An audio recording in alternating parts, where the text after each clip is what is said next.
Hey guys, yeah, it's been a minute.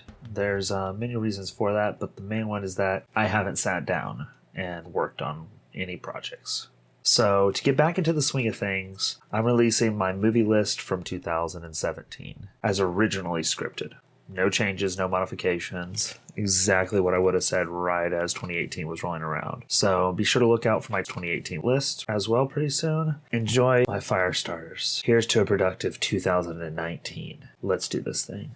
Before we get started, I wanted to thank my patrons Chris Marketson, Jeff Strait, Stormy OK. Without you guys, we wouldn't be here, and even though we've been largely inactive, it has definitely helped me keep my eye on the ball and wanting to return. Thank you so very much.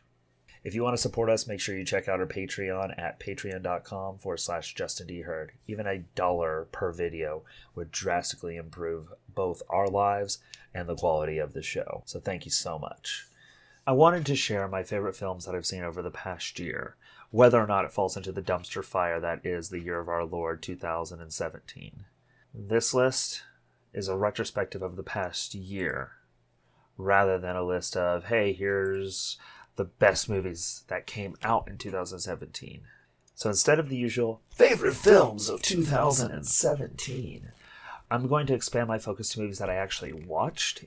I actually do have all the information from my Letterboxd account for 2017, so if you guys are really interested, I can produce a video about that. This also means that any movies that came out in 2017 but I accidentally saw them in 2018 won't make the list. Now that that's out of the way, my name is Justin DHeard, and this is Dubious Consumption.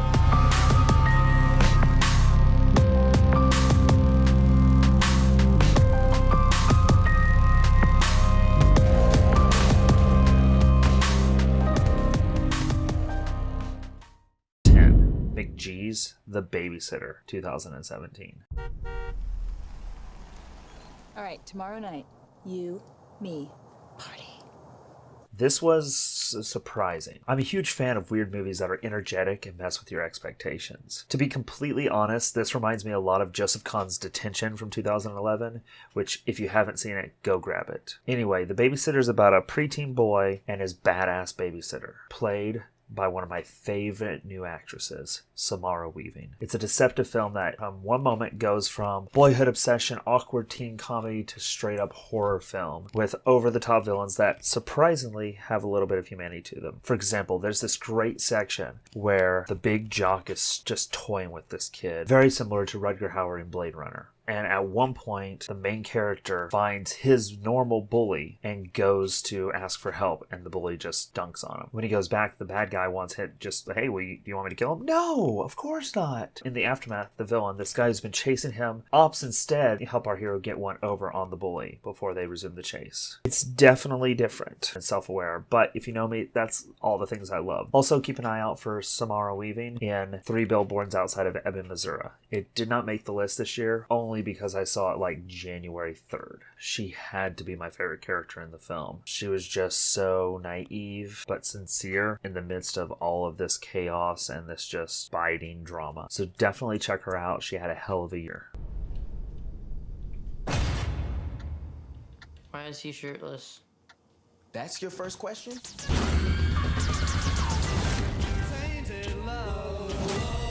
9. John Wick, Chapter 2, 2017. You working? Heard so. We all know that John Wick is a badass. And in this movie, they also find an equal for him in Common, who just absolutely delivers. But they also expand the universe with The Continental, and that's even coming out with its own television series. Like, holy shit. This is a beautiful movie on top of amazing stunts. Not to mention the weirdest reunion of Keanu Reeves and Lawrence Fishburne that you're ever gonna see. John Wick. You're not very good at retiring. I'm working on it. I'll kill them all. Of course you will. And as an aside from 2019, I cannot wait for Parabellum. Okay, so this is one of those that nobody understands, but A Cure for Wellness, 2016. There is a sickness inside us. It's there in every one of you seated around the table. Now, I went into this one with, well, I don't know, weird expectations. It looks and feels like a Gore Verbinski film, but it's also him trying to do his best Christopher Nolan. It's got this high, minimalist, just structured look to it. So I absolutely love the look and feel in this movie. There are a few points of repetition that irk me, along with one scene that's definitely a part of Spot the Kink, where the director has an oddly specific fetish that shows up. The director falls prey to this, but otherwise it's a deeply beautiful film and falls into a weird gray area I love, where it kind of cultish, Lovecraftian, but it's the system that's fucked up, not necessarily the people that are a part of it. And also, what? The director that brought us a Lovecraftian Kraken decided to make a modern mystery featuring heavy Lovecraftian themes and likewise deranged villain?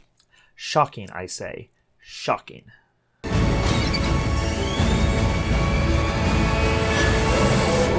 It's wonderful here. 7. Blade Runner 2049, 2017. This is a flawed, beautiful gem of a movie that has no right to exist. It's also a problematic, slow, and ultimately has no real answers to the questions it poses. As much as I love the first 2/3 of this film, the last act threatens to destroy all the goodwill that it gained with the cinematography and amazing ideas that are being represented here. I mean, oh my god, that prostitute and Joy scene slipping together, all the awards for that. Look, it falls into a negative space as well. Like the next film on this list, it created multiple short films to help us flesh out the universe. But for those of us that go on media blackouts, all I can really see this is hurting the film. We're just losing on character building. Batista's short film is essential viewing. The film does suffer ever so slightly without it. The future of the species is finally unearthed.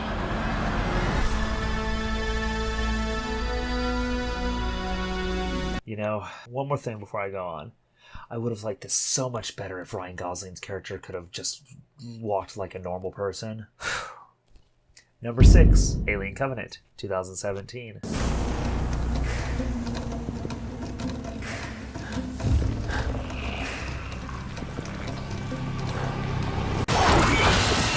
I've got a precarious relationship with Prometheus. Let's just say that. While I love the sci-fi aspects of it, it failed to be a sensible alien film as the trailers suggest. Now, I've got a fan edit of Prometheus that turns it into a horror movie, dashes the idiot scientist, and returns the xenomorph instead of that weird five-filled creature. That being said, Alien Covenant delivers on the promise of both an alien film and being a backdoor Prometheus sequel, which shouldn't really be a surprise, but it was. Nobody expected this to be like, oh, actually, we're going to tie up all the loose ends from Prometheus, well, as many as we could. And I guess if I had watched those short films, I would have seen that, but I didn't. I mean, there was a nice surprise there, but also we missed out on James Franco actually being in the movie for any length of time. So that was a little bit weird. Here, we actually have a traditional xenomorph, albeit less mechanical because we haven't got to that point in its evolution yet, and 2 stunning performances from Michael Fassbender, along with some idiot colonist moves. Obviously, there are issues with the fact that we've gone from a biomechanical alien species where if you trip over them, you're fucked, to a bioengineered species that's not quite there, but there's a mural to the xenomorph in Prometheus, to now a human robot through experimentation on the engineer's homeworld and through using Elizabeth Shaw as a test subject, managed to create the alien species which didn't exist before and infect the universe with it. I don't know, it's a weird kind of way to bend over yourself to tie your story into that narrative. But oh my god, how fucking dark was that ending? Like, yes, you could see it out coming from a mile away that David had taken over, but him just having a crypt full of people to experiment on without them ever knowing. Now, that is a way to infect the universe and kind of explains it. So once again, the only real negative overall that I have with this film is that there are 2 short films that helped expand the film greatly. One with the crew that actually gives us a sense of the camaraderie they had beforehand. That was sorely missing from the final film. And 2, the building up of Elizabeth Shaw and David's relationship in between Prometheus and Alien Covenant. These short films are a new thing that I feel adds very little to the cinema and only hurts the conversation and the film itself. But hey, one thing that Alien Covenant really had going for it is it's brutal as all get out. Where is it?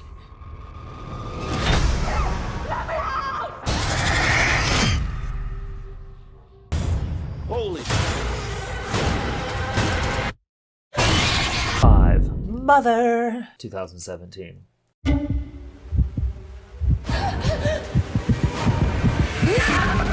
This one is interesting because it's hard to explain exactly what it is without spoiling the surprise. I did a video about this and even noted at the time that the trailers had no idea what to do with it. You're going to be in for something completely different whenever the trailers before the movie have nothing to do with the movie that you're going to watch, like they're completely disparate products.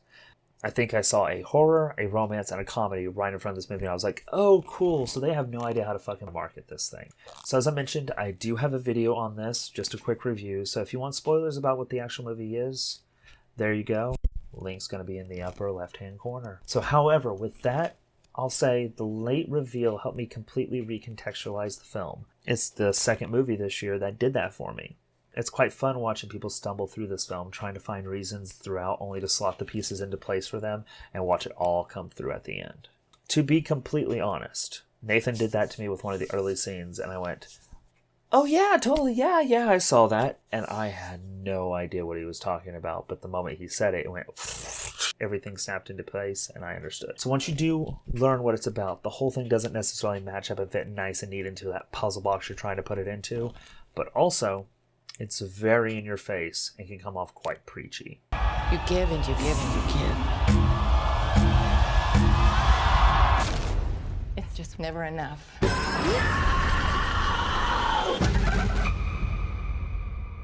4.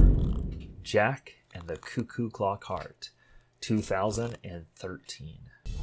My heart. They made it specially for me the day I was born, because it was the coldest ever day on Earth and my heart froze solid. It's a bit cobbled together, but it works. So this is probably the oldest film on my list this year, which is obviously not that old at all. But I tripped over this thanks to the Quarter to 3 forums. After recognizing a still from their 2020 movie frame game, I jumped in and just fell in love with this movie. Imagine Moulin Rouge through the lens of Tim Burton and Maurice Sendak. This story is about a young boy whose heart is frozen the day he's born, so it's replaced by a cuckoo clock. The one rule is that he can never fall in love, only to do so the first day he's let out into the city for his 10th birthday. After the love of his life disappears, he crosses Europe to find her and joins a carnival full of misfits, and, as you may have guessed, has his heart broken.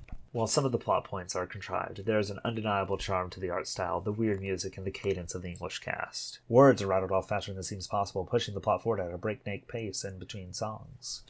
And I've watched it more than a dozen times this past year. For me, there's nothing quite as quiet or heartbreaking as the last song. I mean, I don't even know how to describe the way it hits me. The closest I've ever come to this is the Decemberist album, The Hazards of Love, which is also just a perfect, tragic romance. For just a bit of backstory, this animated musical is based on the Dionysus concept album Les Mécaniques du Cœur, or roughly translated, The Mechanics of the Heart. The French band also produced a graphic novel that came out the month before. All three interpretations have wildly different endings. However, stupid old me thought it would be a great idea to track down the French language album, despite the fact that I don't know French other than omelette du fromage. Needless to say, there was a disappointment for me to know that I wouldn't be able to understand it. However, they also do have an awesome music video that is outside of the purview of the movie. It's called Shut Up My Heart by Dionysus featuring Olivia Ruiz. Definitely worth checking out. So back to the adaptation. I'll leave you with the parting thought of it's a quaint movie that is the epitome of more interesting than good, even though I do think it's great once you settle into its madness. I expected you to put up a fight. I'm disappointed in you. You're not worthy of Mr. Cassia. 3. Split, 2016.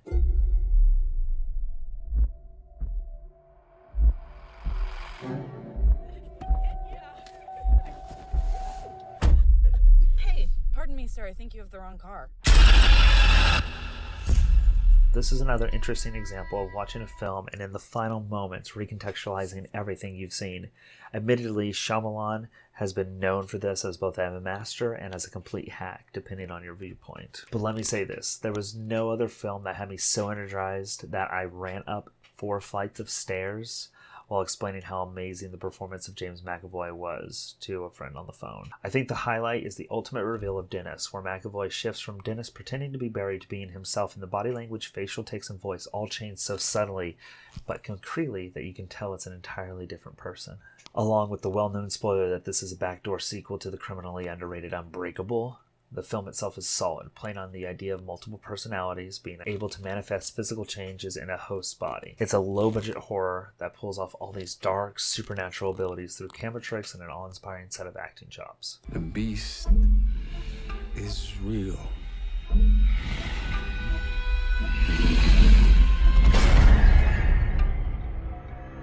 2. Atomic Blonde, 2017. I chose this life. And someday, it's going to get me killed.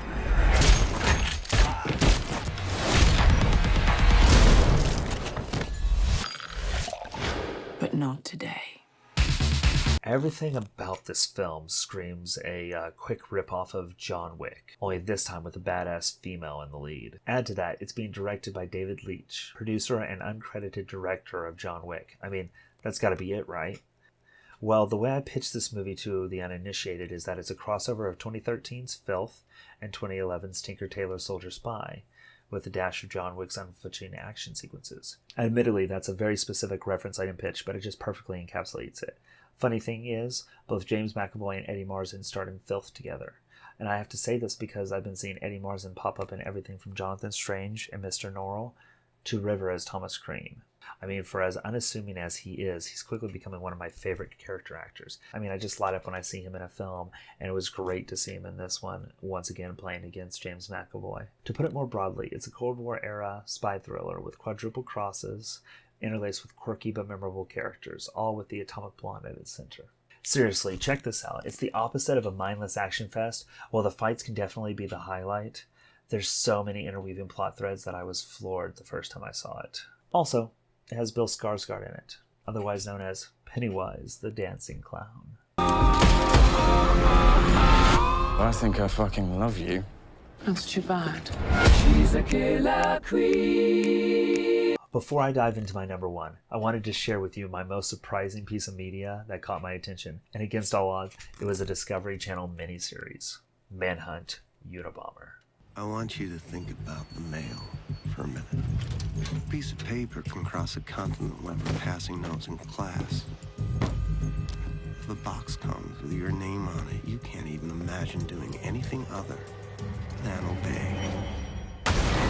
Let me tell you this. This was a roller coaster of emotion when I first started watching the credits. First, its lead is Sam Worthington. Like, right? But believe you me, I can tell you I was cautious to say the least. Like, he hasn't really done anything to impress me. I like him in certain action things, like I really liked Wrath of the Titans, so much better than the Clash remake. But he just does not seem like a dramatic actor to me. And then there, like a beacon in the dark, Paul Bettany's name showed up. And bam, I was all in. Paul Bettany elevates anything that he is in. I mean, he's both Jarvis and the Vision in the Marvel movies. If he could elevate Mordecai, he can do anything. He's a saint, I tell you. A saint. This miniseries played into some of the stuff I love so much in the obsessive crime subgenre, such as Zodiac, although it doesn't necessarily pull it off effectively. But one of my favorite things is their analysis of language and how certain phrases and word choice set you apart. It's fascinating to see how these affectations could clearly call you out and reveal your education, etc. And to do that, the timing on this was great, with it appearing on Netflix about 2 weeks before Manhunter, which was also amazing. It was the perfect 1-2 punch that gave the spotlight to two very different sides of the same coin. Gotta make him hear you. Gotta make him listen. We're still assuming he's a low IQ, pissed off airline mechanic, when he's actually been outsmarting us the whole time. You ever think that the reason you haven't got him in 17 years is that you're underestimating him? And now that you've been waiting for, number one, The Void, 2016. I can see it all before me.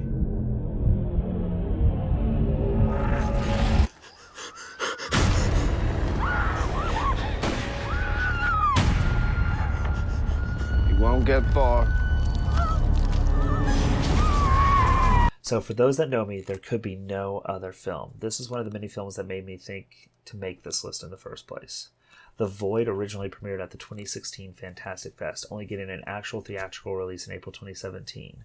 So, by the basis of a normal 2017 list, this one couldn't have been chosen, even though it was nigh impossible to find. However, I remember the fervor that I had trying to get a hold of this film, and the relief and anticipation as I watched through its hypnotic pacing.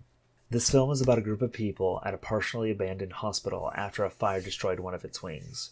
You've got a couple resident doctors, 2 patients, including a woman about to give birth, and the chief of staff. Events are set off when a police officer shows up with a man he found all bloody and tripped out, only for the men hunting him to show up to kill him. As things spiral out of control, we find cultists in strange robes keeping people inside while creatures take over people's bodies, becoming the tentacled, roiling masses of flesh. Eventually, they realize that it's the chief of staff hidden in the burned out wing, and they have to navigate the corridors of hell to find him and save their loved ones. As I like to say, this movie is a combination of Hellbound, Hellraiser 2, and The Thing, with John Carpenter's fingerprints all over this deliciously dark film. Hell, it even has tones of The Descent woven into it. Also, there was a movie released right around that same time called Baskin. It's a Turkish film about police officers who find a gateway to hell. Definitely check that one out as well. One of my favorite little details is that the main villain kind of reveals, hey, I've created all these creatures in the burned out wing that are just praying for death. Like, I've done such fucked up things to them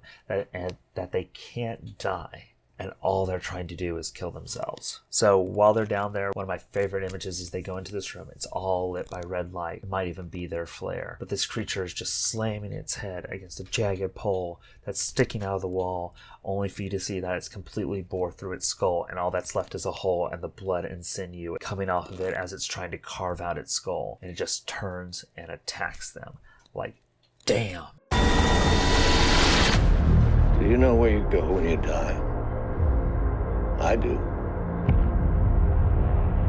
And just like that, we're done. I know my choices aren't necessarily normal, but I'd much rather talk about the films that got me excited rather than just force everything into this static little box. The best place to support us is at patreon.com. Even a $1 pledge per video can completely turn our lives around. Each dollar goes to improving the channel and buying better equipment. We've recently used what we've got so far to get new microphones and recorders. To add to that, what we bought in the past is a new lighting setup and a green screen that we still got to use. All that stuff is helping you bring this updated version of Dubious Consumption. As always, you can find me at justindheard.net. Be sure to check out the Dubious Consumers Podcast Volume 2 for updates on where we are in our videos, as well as weekly recommendations. We're always open to change, so if you have any ideas or comments, please tweet them to at JustinDHeard. Be sure to set fire to the hive by mashing the like, share, and subscribe buttons. Make sure to hit that bell and spread the word. Thanks for all you do, and here's to the years ahead. My name is Justin D. Heard, and this has been Dubious Consumption. And I'm outro.